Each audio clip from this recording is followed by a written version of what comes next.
शपथ ग्रहण शुरू करते हैं। मैं संदीप पाठक हरियाणा की धरती को साक्षी मानकर यह शपथ लेता हूं कि आम आदमी पार्टी द्वारा निर्देशित मैं पार्टी के किसी भी कार्यकर्ता के प्रति या पार्टी द्वारा दिए गए कार्यों में बिना पक्षपात किए अपने कर्तव्य का निर्वहन करूंगा। मैं प्रतिष्ठा और पैसे के मोह से दूर रहकर हरियाणा में बदलाव लाने के लिए, हरियाणा को एक बनाने के लिए अपने खून का ये तस्वीरें आप देख रहे हैं करनाल के मंगल सैन ऑडिटोरियम से, जहां पर आपको बता दें कि आम आदमी पार्टी का हरियाणा का जो संगठन है हरियाणा को तमाम जो आपको बता दें कि हरियाणा के पदाधिकारी है वो आज यहाँ पर पहुंचे हैं और आपको बता दें कि आज वो अपने पद की जो शपथ लेने नजर आ रहे हैं। हमारी आप सभी से अपील रहेगी कि इस वीडियो को शेयर भी जरूर कीजिए। देख सकते हैं कि जो संदीप पाठक हैं वो तमाम पदाधिकारियों को शपथ दिलवाते हुए यहाँ पर नजर आ रहे हैं। सभी वर्गों के सम्मान के लिए, हरियाणा के सभी लोगों को संपन्न और सुखी बनाने के लिए आम आदमी पार्टी की सरकार बनाने में अपना सब कुछ न्योछावर कर दूंगा। कि खट्टर साहब सरकार नहीं चला सकते और ना ही कांग्रेस अब सरकार चला सकती है। कांग्रेस को 25 बार तो जनता ने मौका दिया था, 25 साल तक मौका दिया था। 25 साल तक मौका देने के बाद अब कांग्रेस के पास कोई नैतिक अधिकार नहीं है वो जनता के पास जाकर मांगेगी। अरविंद केजरीवाल जी की सरकार दिल्ली में जिस तरीके से काम की है, जिस तरीके से भगवंत मान जी पंजाब में काम कर रहे हैं, हरियाणा की जनता इस बार एक बदलाव लाना चाहती है और इस बदलाव के लिए एक मौका केजरीवाल जी को ज़रूर देगी। इसके अलावा जो अभी परिस्थिति बनी है, हमारे पहलवान जो हमारी बहनें हैं उनके साथ जो भी बर्ताव किया जा रहा है, मैं ये कहना चाहता हूँ कि हरियाणा ऐसे सोई नहीं बैठी है। हरियाणा क्या पूरा देश सोया नहीं बैठा है, सब कोई देख रहे हैं इसको। और इस जो जिस तरीके से हमारी बहनों के साथ ये बर्ताव कर रहे हैं, एक एक उनकी बदसलूकी का हिसाब देश और ये हरियाणा मिलकर देगी। मेरा ये मानना है कि इनको बहुत मौका मिल गया। इनकी जितनी कुवत थी, जितनी शक्ति थी, जितनी बुद्धि थी, इन लोगों ने कर लिया। अब इनका हो गया। अब जनता एक बार केजरीवाल को जरूर मौका आज की शपथ सर हरियाणा का चुनाव है जो उसकी शपथ विधानसभा के चुनाव से जोड़ा जा रहा है। देखिए, शपथ होती है कि अपने जीवन को देश के लिए, पार्टी के लिए, हरियाणा के लिए न्योछावर करने का। चुनाव इस मार्ग का एक पड़ाव होता है, तो जो भी चुनाव आते जाएगा उस पर लड़ते जाएंगे।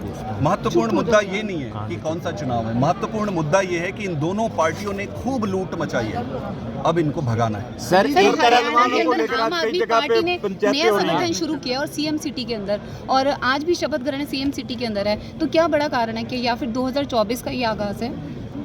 देखिए, आगाज़ तो हो चुका है, आगे हर चीज़ के लिए विधानसभा का आगाज़ हो गया, लोकसभा का आगाज़ हो गया क्योंकि हमारे संगठन का आगाज़ हो गया है। संगठन हमारे पास पहले भी थी, यहाँ पे बहुत अच्छी संगठन अभी बनी है, मेरिट के हिसाब से संगठन बना है। आप देखेंगे कि कांग्रेस पार्टी पिछले 9 साल से संगठन नहीं बना पाई है। जो पार्टी अपनी संगठन ना बना पाए वो हरियाणा कैसे बनाएगी? सर, जनसंवाद कार्यक्रम करते हैं सीएम और भूपेंद्र सिंह हुड्डा करते हैं, विपक्ष आपके समक्ष, तो आप कोई कार्यक्रम करेंगे इस तरीके का? देखो, जनसंवाद तो हमें करनी है। मुख्य मुद्दा ये है कि जिस तरीके से ये जनसंवाद कर रहे हैं, उस जनसंवाद में जनता से कोई संवाद नहीं हो रहा है। जनता जो प्रश्न पूछना चाहती है इसका उनके पास उत्तर नहीं है। आपने बताइए, जहाँ भी जाते हैं कितने स्कूल बनाए इन्होंने, कितने स्कूल? 300 से ज़्यादा, मेरे ख्याल से 196 के आसपास स्कूल इन्होंने बंद कर दिए। 36,000 से ज़्यादा वेकेंट पोस्ट है टीचर्स के, 6,000 से ज़्यादा डॉक्टरों की भर्ती नहीं हुई है। चारों तरफ हाहाकार मचा हुआ है। ये क्या जनसंवाद करेंगे? अगर जनता से सही संवाद इनको करना है तो थोड़ा अपने काम इनको करना पड़ेगा, अब ऐसे नहीं चलेगा। सर, नए संसद भवन का जो है अभी उद्घाटन प्रधानमंत्री जी ने किया है, सभी तमाम विपक्षी दलों ने उसका बहिष्कार किया, तो कितना सही मानते हैं इसको? मेरा ये मानना है कि संसद भवन देश की प्रजातंत्र का और लोकतंत्र का एक प्रतिबिंब होती है। संसद भवन पूरे देश की लोकतंत्र का परिचायक होती है और हमारे इस पूरे लोकतंत्र की जो मुखिया है, जो राष्ट्रपति जी हैं, उनको निमंत्रण तो बनता ही था। ये कैसे संभव है हमारे समाज में कि हमारी मुखिया हमारे पास है और आप कुछ एक शुभ कार्य कर रहे हो तो अपने मुखिया को आप छोड़कर आप ये कार्यक्रम कर रहे हैं। ये बहुत गलत है, ये अच्छी बात नहीं है, इससे हम असहमत हैं, इसीलिए हमने उसका बहिष्कार किया। सर, आप अकेले चुनाव लड़ेंगे या कोई गठबंधन होगा? जो पहलवान खिलाड़ी हैं, महिलाएं हैं, उनको किस तरह से बोलते हैं, मैं तो पहली बार समझाऊँ उसको क्या है। तो वो ऐसे पकड़े हुए हैं और ऐसे चल रहे हैं और दूसरी तरफ हमारी बहनों को जिस तरीके से पुलिस घसीट रही है, दुर्भाग्य है इस देश का, दुर्भाग्य है इस देश का। मेरा ये मानना है कि आज हो सकता है इनको ये लगे, हो सकता है कि ये सत्ता के नशे में चूर हैं, हो सकता है इनको ये लग रहा होगा कि इनको कोई नहीं हरा सकता। रावण को भी ऐसे ही लगता था, कंस को भी ऐसे ही लगता था। कृष्ण की भूमि है, जब जब अन्याय और अधर्म बढ़ता है सफाया जरूर होता है। अकेले लड़ेंगे सर चुनाव या फिर कोई गठबंधन की उम्मीद है किसी पार्टी के साथ? आज अगर आप मुझसे पूछेंगे तो मैं ये कहूँगा कि हम सारे चुनाव अकेले लड़ते हैं, अकेले जाएंगे। आने वाले समय में जो परिस्थितियां बनेगी वो पार्टी आगे बताएगी। केजरीवाल पूरा देश घूम रहे हैं, कभी आज भी कई जगह पे गए हुए हैं, तो गठबंधन के आसार लग रहे हैं कहीं? नहीं, आज आपको समझना पड़ेगा कि गठबंधन के लिए नहीं गए हुए हैं। आपको ये पता ही होगा कि दिल्ली में जिस तरीके से एलजी साहब काम कर रहे हैं, जिस तरीके से चुनी हुई सरकार को ख़त्म करने के लिए, कामों को रोकने के लिए रोज अड़ंगा डाल रहे हैं, उसी सिलसिले में केंद्र सरकार ने एक अलोकतांत्रिक और अनैतिक ऑर्डिनेंस लेके आए। वो ऑर्डिनेंस क्या कहता है?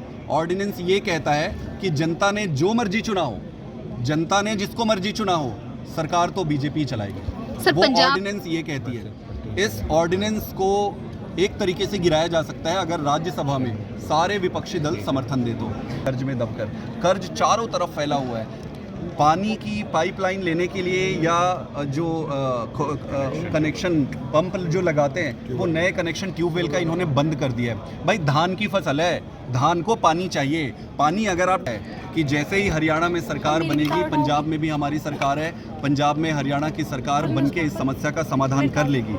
मैं आपको एक चीज़ बताता हूँ, आपको क्या लगता है कि एक नदी के पानी के समझौता इतना बड़ा मुद्दा है कि कोई सॉल्व नहीं कर सकता? सॉल्व या इसको ठीक इसीलिए नहीं किया जा रहा है क्योंकि बहुत सारे लोग इस पे अपनी राजनीति करते हैं, अपनी रोटी सेकते हैं। ऐसे मुद्दे पर राजनीति नहीं होनी चाहिए। इस मुद्दे को टेक्निकल तरीके से बैठ के जो सही है, उचित है, इसको प्रॉपर करना चाहिए। पंजाब में आपने जनता को देंगे और भ्रष्टाचार में जो ये खा रहे हैं, सबसे पहले उसको रोकना पड़ेगा।